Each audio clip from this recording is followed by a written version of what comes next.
अस्सलाम वालेकुम dear students, I hope कि आप सबके सब खैरियत से होंगे और अपनी स्टडीज़ को बहुत अच्छे से कंप्लीट कर रहे होंगे, राइट।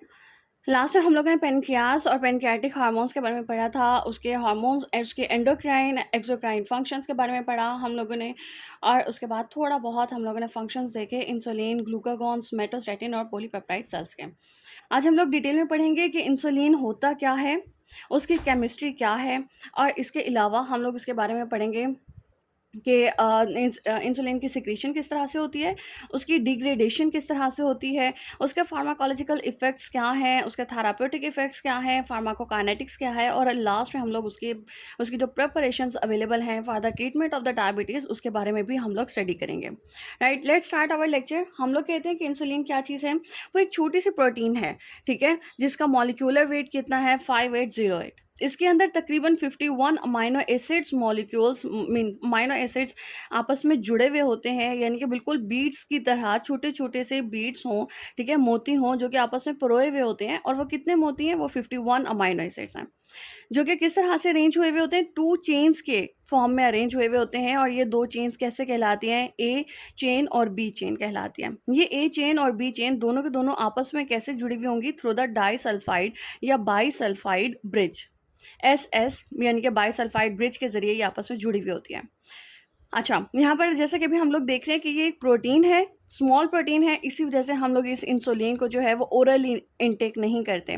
क्यों? क्योंकि ये प्रोटीन है, ये बॉडी के अंदर जाकर क्या करेगी? स्टमक इसको डिग्रेड कर देता है, इस वजह से हम लोग इंसुलिन को ओरली नहीं लेते। लेकिन इसके ऊपर रिसर्च अभी भी जारी है। आगे चलते हैं। हम कहते हैं ये एक पेप्टाइड हार्मोन है, जो कि ब्लड ग्लूकोज को यानी कि ब्लड के अंदर ब्लड ग्लूकोज लेवल जो है उसको कम कर देता है। इंसुलिन कैसे कम कर देता है? ये ग्लूकोज को उठाता है ब्लड में से और ग्लाइकोजन की फॉर्म में स्टोर कर देता है हमारे एडिपोज टिश्यूज, मसल्स और लिवर के अंदर, राइट। अच्छा, हम कहते हैं these are produced by the beta cells, जो कि कहाँ मौजूद हैं? पेनक्रियास के आइलेट्स ऑफ लैंगरहैंस में। ये चीज़ हम लोगों ने लास्ट टाइम भी देखी थी। अगर आप लोगों को याद हो कि पेनक्रियास में एक तो आइलेट्स ऑफ लैंगरहैंस है, इसके अलावा और कौन से टिश्यूज़ हैं जो कि एक्सोक्राइन एक्टिविटी रखते हैं, तो आप लोग उसको कमेंट सेक्शन में मुझे मेंशन करोगे। केमिस्ट्री की तरफ चलें तो हम लोग कहते हैं कि ये क्या होता है? हमारी बॉडी के अंदर पहले एक प्रिकर्सर के तौर पर ये पैदा होता है, जिसको हम लोग प्रो इंसुलिन का नाम देते हैं। प्रो इंसुलिन की फिर प्रोटियोलाइटिक क्लीवेज हो जाती है। प्रो इंसुलिन है क्या चीज़? ये एक लॉन्ग सिंगल चेन है, इस तरह से। एक ये मीन यहाँ से स्टार्ट हुई है और ये यहाँ तक जी, ये पूरी की पूरी एक लॉन्ग चेन है, जिसको हम लोग कहते हैं कि सपोज अगर हम लोग इस तरह से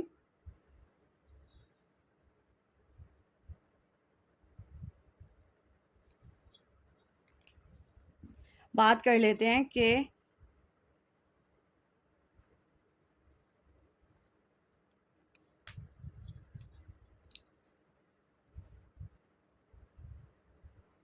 ये एक ये हिस्सा हो गया, ठीक है, एक ये चेन हो गई जो कि ए चेन कहलाती है। एक इसकी आ गई ये वाली चेन, ये जो पिंक कलर की मैंने बनाई, जो कि सी पेप्टाइड या सी चेन कहलाएगी। और एक मैंने बना दी इसकी ये ऑरेंज वाला पार्ट, जो कि क्या कहलाएगा? B chain. ये ए चेन आ गई, ठीक हो गया। अब क्या होगा क्या कि ये जो प्रो इंसुलिन है, जो सिंगल पेप्टाइड चेन है, ये क्या करती है? ये आपस में ये टूट जाएगी। ये टूटती है, ये ए चेन, ए पार्ट, और ये बी चेन जो है वो आपस में डाइसल्फाइड या बाईसल्फाइड ब्रिज के साथ आपस में जुड़ा हुआ है। ये चेन जो है ये तो ऐसा रहती है, जबकि जो सी पेप्टाइड चेन है ये सेपरेट हो जाती है। सी पेप्टाइड अलग हो जाएगी, जबकि ए चेन बी चेन आपस में जुड़कर इंसुलिन बनाते हैं। और इस प्रोसेस को हम लोग क्या नाम देते हैं? Maturation of human pro insulin into insulin. Proinsulin क्या था? A long single chain protein molecule is produced within the Golgi apparatus of the beta cells. Beta cells के अंदर हो रहे हैं ना, ये बीटा सेल्स के गोल्जी अपरेटस के अंदर ये क्या होगा? हमारा इंसुलिन जो है वो मैच्योर हो जाता है through the pro insulin, right. अब बात करते हैं इंसुलिन सिक्रीशन की। इंसुलिन सिक्रीशन कैसे होती है? हम लोग जब खाना खाते हैं, ठीक है, जब हम लोग खाना खाते हैं तो हमारे ब्लड के अंदर, ये ब्लड वेसल है, ब्लड के अंदर ग्लूकोज शामिल होती है, ठीक है, ग्लूकोज एंटर हो गई। ग्लूकोज जैसे ही हमारे ब्लड के अंदर शामिल होती है तो ये एक सिग्नल है कि हमारी बॉडी ने इंसुलिन प्रोडक्शन करनी है। इंसुलिन की प्रोडक्शन के लिए हमारी बॉडी को, यानी कि हमारे पेनक्रियास को मुख्तलिफ तरह के सिग्नल्स चाहिए, और इसके अंदर एक सिग्नल क्या है, यानी कि insulin secretion is regulated primarily by blood glucose levels. सबसे पहले क्या है कि हमारे ब्लड के अंदर अगर ग्लूकोज लेवल इंक्रीज होता है तो इंसुलिन सिक्रीशन होती है।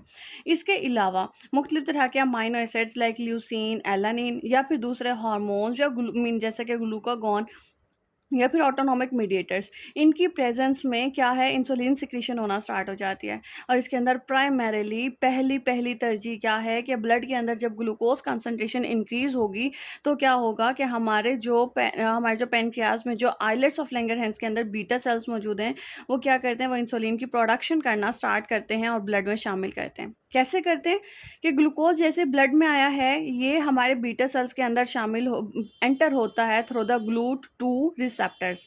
GLUT2 रिसेप्टर के ज़रिए ये हमारे बीटा सेल्स के अंदर शामिल हो जाता है, दाखिल होता है, और वहाँ पर आके फॉस्फोराइलेशन करता है। फॉस्फोराइलेशन कर रहा है यानी कि फॉस्फेट ग्रुप लग रहा है और हमारा G6P बन जाता है, ठीक है। अब क्या है, इसके ग्लाइकोलाइसिस होती है, ग्लाइकोलाइसिस कह लो, ग्लाइकोलाइसिस कह लो। ग्लाइकोलाइसिस के अंदर ग्लाइकोलाइसिस है क्या चीज़ कि ग्लूकोज की डिग्रेडेशन, या फिर हम कहते हैं कि जी यूजेज या यूजेज सिंथेसिस ऑफ द, मतलब कि हम लोग उसको यूटिलाइज कर रहे हैं ग्लूकोज को। इन शॉर्ट ग्लाइकोलाइसिस जब हो रही है, ग्लूकोज टूट रहा है, उसके मेटाबोलाइट्स बनेंगे, तो क्या हो रहा है, हम कहते हैं कि जी ग्लूकोज जो है वो यूटिलाइज हो रहा है। अब ग्लाइकोलाइसिस के बाद हमारे ये जो ग्लूकोज जो इसके अंदर दाखिल हुई थी, जब उसकी ग्लाइकोलाइसिस हुई तो उसके मेटाबोलाइट्स क्या करते हैं, वो सेल्यूलर रेस्पिरेटरी चेन रिएक्शन के अंदर शामिल हो जाते हैं और वो एटीपी की concentration, ATP to ADP ratio जो है वो इंक्रीज कर देते हैं। हमें पता है ना कि एक रेस्पिरेशन हमारे सेल्यूलर लेवल पर हो रही है, उसी सेल्यूलर लेवल पर जो रेस्पिरेशन हो रही है ये उसका हिस्सा बनते हैं और एटीपी टू एडीपी रेशियो की कंसंट्रेशन इंक्रीज कर देते हैं। जैसे ही एटीपी की कंसंट्रेशन जो है वो इंक्रीज होती है तो हमारे इस बीटा सेल्स के जो पोटाशियम चैनल्स हैं ये बंद हो जाते हैं, पोटाशियम सेल के अंदर रह जाता है, और जैसे ही पोटाशियम जो है वो सेल के अंदर इंक्रीज होना स्टार्ट होता है तो ये क्या है, ये डीपोलराइजेशन की निशानी है। डीपोलराइजेशन होना स्टार्ट हो गई। जितना ज़्यादा डीपोलराइजेशन होगी उतना ज़्यादा हमारे इस बीटा सेल पे मौजूद कैल्शियम चैनल्स जो हैं वो ओपन रहेंगे और कैल्शियम आयन अंदर आना शुरू हो जाएगा। अब ये तेज़ी के साथ अंदर आएगा, कैल्शियम आयंस अंदर आएंगे तो क्या होगा, अंदर कंसंट्रेशन इंक्रीज होगी और अंदर जो मौजूद है इंसुलिन के ग्रेन्यूल्स वो एक्सोसाइटोसिस होना स्टार्ट हो जाएगी उसकी, वो सेल से बाहर चले जाएंगे। ठीक हो गया, और वो बाहर जाके ब्लड में शामिल होते हैं, ब्लड से वो अपने टारगेट साइट पे पहुंच जाते हैं। This is known as insulin secretion. Secretion is most often triggered by the insulin blood glucose which is taken up by the glucose transporter, जो कि ग्लूकोज ट्रांसपोर्टर जो है उससे वो बीटा सेल्स के अंदर शामिल होता है। ग्लूकोज ट्रांसपोर्टर क्या था, GLUT2। There it is phosphorylated by glucokinase.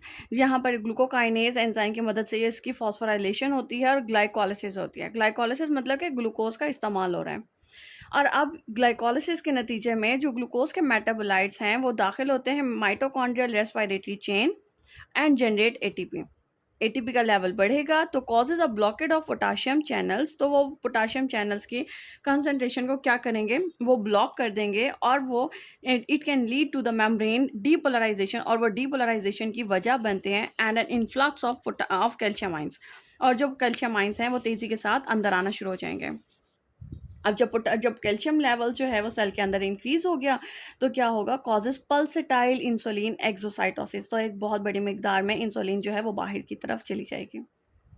अब हम लोग देखते हैं, अब ये बाहर आ गए, ठीक है। अब क्या चीज़ है, जैसे हम लोगों को मालूम ही है कि हर जो भी हमारे सेल्स हमारी बॉडी के अंदर बन रहे हैं उनके क्या है, वो एक नॉर्मल उनका साइकिल चल रहा है। एक लाइफ स्पैन के बाद वो डिग्रेड हो जाते हैं, फिर दोबारा से बनते हैं, और इस तरह से ये साइकिल चलता रहता है।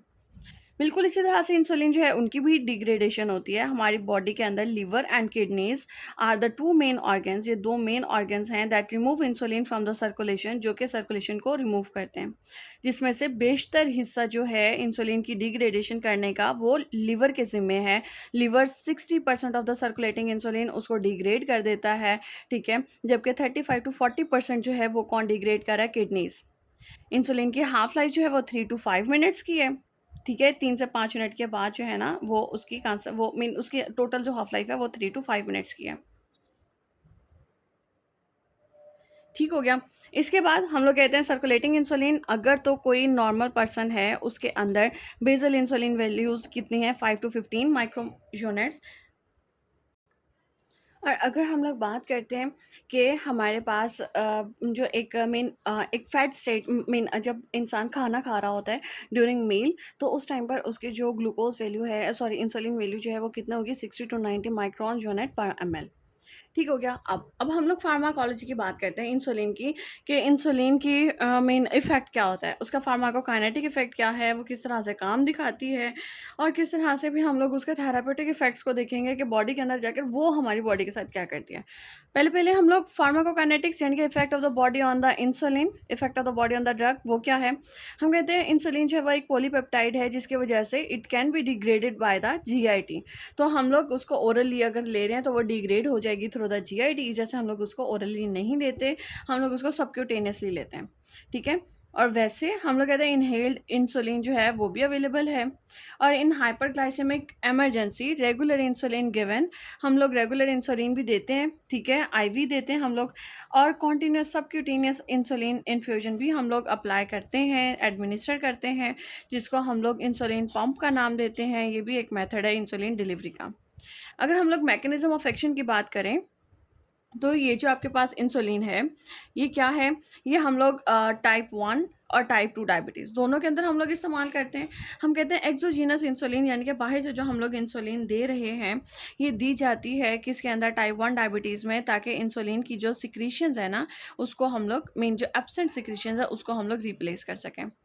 यानी कि टाइप 1 डायबिटीज़ के अंदर जब इंसुलिन सिक्रीशंस पूरी नहीं हो रही, ठीक है, तो उस चीज़ को पूरा करने के लिए हम लोग बाहर से इंसुलिन देते हैं। और दूसरा ये कि जब इसके अंदर बीटा सेल्स ख़राब हो गए, इसके अंदर क्या हुआ कि टाइप 2 डायबिटीज़ के अंदर कि सफिशिएंट इंसुलिन सिक्रीशन नहीं हो रही, इनसफिशिएंट इंसुलिन सिक्रीशन हो रही थी, या फिर हमारा रिसेप्टर जो था वो सही से काम नहीं कर रहा था, ठीक है, और इंसुलिन की एक्टिविटी ज़ाहिर नहीं हो रही थी, तो उस टाइम पर भी हम लोग बाहर से इंसुलिन देते हैं, एक एक्सोजीनस इंसुलिन हम लोग देते हैं, ताकि हमारी जो इंसुलिन की रिप्लेसमेंट है वो पूरी हो सके। ठीक हो गया। नेक्स्ट थिंग हम लोग बात करते हैं कि एक्सोजीनस इंसुलिन है क्या चीज़।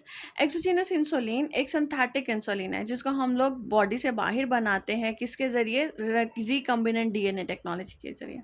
और ये क्या करती है, ये बिल्कुल इसी तरह से एक्ट करते हैं जैसे हमारी बॉडी का नेचुरल हार्मोन है।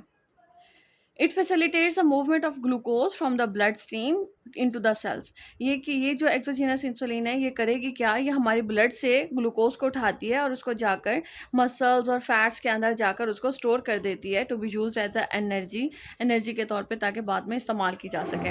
और ब्लड शुगर लेवल को भी बढ़ने से रोकती है। थेराप्यूटिक इफ़ेक्ट देखें कि आप ये चीज़ कि हाँ, इंसुलिन जो है वो हमारी बॉडी के साथ क्या करती है, तो हाँ जी, इंसुलिन को एनाबॉलिक कहा जाता है, बिल्ड्स अप कहा जाता है, बिल्डर कहा जाता है, या फिर जैसे हम लोग कहते हैं एनाबॉलिक है क्या, कि ये चीज़ों को बनाती है। इंसुलिन को अगर हम लोग ग्लूकागॉन के ज़रिए, ग्लूकागॉन के कंपैरिजन में देखें, ग्लूकागॉन जो कि दूसरा हार्मोन है that is secreted from the islets of Langerhans of the pancreas, उसकी निस्बत देखें तो इंसुलिन जो है वो एनाबॉलिक है, वो बिल्डर है, वो चीज़ों को बनाता है, ठीक है। और ये काम कब करता है, जब हम लोग फीडिंग स्टेट में होते हैं, जब हम लोग खाना खा रहे हैं, जब खाना खाया है हमने, तो उस टाइम पर ये इंसुलिन काम करेगा। जैसा कि हम कहते हैं प्रोटीन एनाबॉलिक है, ये प्रोटीन को बनाता है, कैसे, छोटे छोटे अमाइनो एसिड्स को ये बड़े बड़े मीन मॉलिक्यूल, आप कहते हो कि मोनोमर्स को लेके पॉलीमर बनाएगा, प्रोटीन्स बनाता है। और प्रोटीन की सिंथेसिस को प्रोटियोजेनेसिस का नाम दिया जाता है। और जहाँ पे वर्ड आ जाता है किस चीज़ का, जेनेसिस का, तो जेनेसिस का मतलब होता है प्रोडक्शन या सिंथेसिस। ये ग्लाइकोजन एनाबॉलिक है, यानी कि ये ग्लूकोज से ग्लाइकोजन बनाता है, जिसे हम लोग कहते हैं ग्लाइकोजन सिंथेसिस या ग्लाइकोजेनेसिस। ग्लाइकोजेनेसिस करता है, ग्लाइकोजन बनाता है और उसको मसल्स, एडिपोज टिश्यूज़ के अंदर महफूज कर देता है। फैट एनाबॉलिक है। फैट एनाबॉलिक क्या कर मीन फैट एनाबॉलिक कैसे कि ये फ्री फैटी एसिड्स को लेता है, ठीक है, छोटे-छोटे फ्री फैटी एसिड मॉलिक्यूल्स को लेता है ये, और फिर ये उसको जोड़कर ट्राइग्लाइसराइड्स यानी कि फैट्स बनाता है, लिपिड प्रोडक्शन करता है जिसको हम लोग लिपोजेनेसिस का नाम देते हैं। लास्ट में हम लोग बात करते हैं कि जी एडवर्स इफ़ेक्ट्स। अच्छा, इसके बाद बल्कि हम लोगों ने इंसुलिन की प्रिपरेशंस देखनी है। एडवर्स इफ़ेक्ट्स की बात करें तो हाँ जी, इंसुलिन को लेने से हाइपोग्लाइसीमिया भी हो सकता है। इंसुलिन का काम क्या था कि आपके ब्लड में से ग्लूकोज़ को उठा रहा है और उसको स्टोर कर रहा है इन द मसल्स और एडिपोज टिश्यूज़। तो सम टाइम क्या होता है कि ना ये इतना ज़्यादा ब्लड में से ग्लूकोज़ को ख़त्म कर देता है कि पेशेंट जो है वो हाइपोग्लाइसीमिक कंडीशन में चला जाता है। ठीक हो गया? तो most serious and common adverse effect है। इसके अलावा वेट गेन भी हो सकता है, लोकल इंजेक्शन साइट रिएक्शंस भी हो सकते हैं और लिपोडिस्ट्रॉफी भी हो सकती है। लिपोडिस्ट्रॉफी क्या है? यानी कि वो लिपो हाइपरट्रॉफी भी हो सकती है और लिपो एट्रॉफी भी हो सकती है। वो पेशेंट्स जो कि डायबिटिक पेशेंट्स होते हैं, जो कि इंसुलिन ले रहे हैं, वो इन दोनों में से कोई ना कोई एक सिचुएशन जो है उसको एक्सपीरियंस कर सकते हैं। लिपोएट्रोफी क्या होती है? लिपोएट्रोफी यानी कि लिपिड्स के जो है ना सेल्स की कमी हो जाती है एक किस्म की इसके अंदर, यानी कि लॉस ऑफ द फैट्स होता है। क्या है कि ना इन पेशेंट्स के अंदर ना अंदर की तरफ धंसी हुई स्किन हो जाती है, अमूमन बैक पे, ठीक है, या फिर हम लोग कहते हैं बेली में अंदर की तरफ धंसी हुई होती है जिसको हम लोग स्कार्स, गड्ढे का नाम देते हैं या फिर डिम्पल्स का नाम देते हैं। जैसे चीक्स पे, गाल पर वो बन जाते हैं, डिम्पल्स बन जाते हैं, बिल्कुल इसी तरह से उनके जो बेली है, पेट है, उस पे या फिर पीछे कमर की तरफ जो है ना स्किन जो है वो अंदर की तरफ धंस जाती है, जिसे हम लोग लिपोएट्रोफी का नाम देते हैं। या फिर वो पेशेंट्स जो हैं वो लिपो हाइपरट्रॉफिक एक्सपीरियंस करते हैं, जिसमें क्या है कि ज़रूरत से ज़्यादा मीन या जैसे एक्यूमुलेशन ऑफ द फैट्स हो जाती है, जिसको हम लोग क्या कहते हैं, हम कहते हैं उस जगह पर जिल्द जो है वो थिकेंड हो जाती है, सख्त हो जाती है, रबरी हो जाती है, चमड़े जैसी, और टिश्यू स्वेलिंग हो जाती है, जैसे लोथड़े हैं फैट्स के और वो बाहर की तरफ गिर गिर जाती है। ठीक है, ये भी अमूमन बेली की तरफ यानी कि पेट की जानिब देखे जाते हैं। बेली बटन के दोनों तरफ में जो स्किन है वो बाहर की तरफ एक लोथड़े या फिर फैट्स के लोथड़े की नुमा ये क्या करती है, ये गिरी हुई होती है। इसके अलावा अगर हम लोग देखते हैं जी इंसुलिन की प्रिपरेशंस और ट्रीटमेंट्स, यानी कि इंसुलिन को अगर हम लोग इस्तेमाल कर रहे हैं, किसके अंदर इस्तेमाल कर रहे हैं, हम लोग डायबिटीज़ के ट्रीटमेंट में इस्तेमाल करते हैं, तो ये क्या है, ये 4 तरह की होती है। एक रैपिड एक्टिंग और शॉर्ट एक्टिंग इंसुलिन प्रिपरेशंस, ठीक है, यानी कि शॉर्ट एक्टिंग इंसुलिन प्रिपरेशन जैसे कि रेगुलर इंसुलिन है जिसका टाइम ड्यूरेशन कितना है, 50 टू 120 मिनट्स है, थोड़े टाइम के लिए दिखाती है अपना असर। रैपिड एक्टिंग इंसुलिन जो कि तेज़ी के साथ अपना काम दिखाएगी, इंसुलिन लिस्प्रो, एस्पार्ट और glulisine. Intermediate acting insulin preparations में आपके पास एनपीएच आ जाते हैं जिसको हम लोग इंसुलिन आइसोफेन का नाम देते हैं, ठीक है। न्यूट्रल प्रोटामीन हैचडॉन, ये क्या है, ये कॉम्बिनेशन है regular insulin protamine with zinc का, और इसको हम लोग सबक्यूटेनियसली देते हैं। लॉन्ग एक्टिंग इंसुलिन प्रिपरेशंस की बात करें तो ये सिर्फ और सिर्फ सबक्यूटेनियसली दी जाती है और इसके अंदर इंसुलिन ग्लार्जिन, इंसुलिन डिटिमर और इंसुलिन डिग्लूटेक का नाम आता है। और लास्ट में इंसुलिन कॉम्बिनेशंस आते हैं जिसके अंदर हम लोग एनपीएच विद रेगुलर इंसुलिन और जिसमें हम लोग एनपीएच 70% और रेगुलर इंसुलिन जो है वो भी 70% वो 30% लेते हैं, जबकि हम लोग इन दोनों की रेगुलर इंसुलिन विद एनपीएच दोनों के हम लोग 50-50% भी ले सकते हैं। इनको कॉम्बिनेशन में इस्तेमाल किया जा सकता है। आई होप कि आज का लेक्चर जो है वो आप लोगों को समझ में आ गया होगा। फिर भी अगर कोई क्वेश्चन हो, कुछ नहीं समझ में आया हो, तो आप लोग मुझसे कमेंट सेक्शन में क्वेश्चन कर सकते हैं। अब तक के लिए इतना ही। Thank you so much. अल्लाह हाफ़िज़।